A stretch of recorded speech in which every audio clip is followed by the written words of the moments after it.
আসেন, তোমরা যারা নওজোয়ান ভাই মনোযোগ দিয়ে বুঝো কথাটা।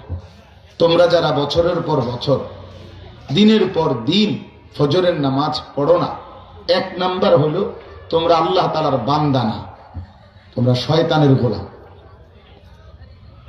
যাদের কপালে ফজরের সেজদা জোটে না, তুমি ইবলিসের গোলাম, তুমি শয়তানের গোলাম। কেন? আল্লাহ তো বলছে যে ফজরের ওয়াক্তে আমার বান্দাদের সমাবেশ হয়। তো তুমি যেহেতু ফজরের নামাজে যাও না, তাইলে তুমি আল্লাহর বান্দা না। তোমারে মালিক ইবলিস ছাড়া, শয়তান ছাড়া, অথবা জন্তু জানোয়ারের মতো হয়তো পালে, বলে তো আমারও তো আল্লাহ খাওয়ায়, তো আল্লাহ তো কুত্তারেও খাওয়ায়, আল্লাহ তো কুত্তারেও খাওয়ায়, তো তোমারে খাওয়াই তো সমস্যা নেই।